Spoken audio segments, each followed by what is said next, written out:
let's talk about this doozy of a clip.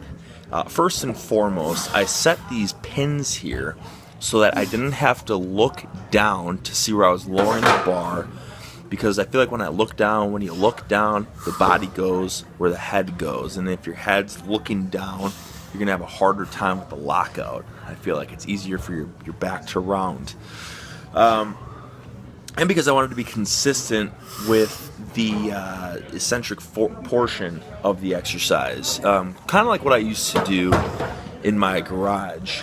Now, the reason I went back to this is because these pins go lower, these safety catches go lower than what my rack in my garage can do. So I figured, all right, this way I can go lower than what I was doing last time I was doing this exercise, and I can be consistent with every single rep. Now, as you can see here, I started tapping the right side, whatever, every single rep. One side was tapping. It was really driving me crazy. So I don't know what the deal with that is. Clearly, maybe because I have a mixed grip, one side is stronger than the other. So one side was probably sagging more than the other, which was that one side kept tapping, but very annoying. And then also hitting the J hooks was incredibly annoying as well. You get to be getting flustered looking at the bar, looking at what's going on here, what's going wrong.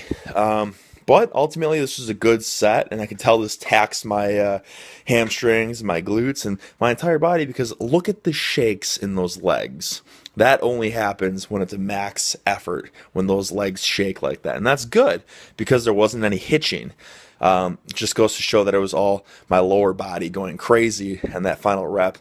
I didn't have any rounding or that double knee bend or anything like that. So ultimately, I'm pretty pleased with this set. I'm going to continue doing RDLs this way. From what I found in the past, doing the RDLs this way in my garage had direct carryover to doing the RDLs without the pins. As the RDLs tapping the pins or using the pins or whatever, before I was kind of bouncing, I was touching the pins a little bit more. That had direct carryover to the RDL itself. So this time, all I'm doing is I'm gently tapping, and it's lower than before. So I don't see why this wouldn't have direct carryover. Ultimately, I feel like this is easier on the lower back too. It's then starting from the floor. And again, I'm doing it this way as opposed to just doing RDLs without the safety catches, because without the safety catches, I have to look and see how far I'm lowering the bar down. Otherwise, I might be inconsistent with the range of motion with every rep. And when I'm looking down, I feel like that throws my form off, because when I'm doing conventional deadlifts, I'm not looking at my shins the entire rep, right? You grip it, you drive up, and you look up, because the body goes where the head goes once again.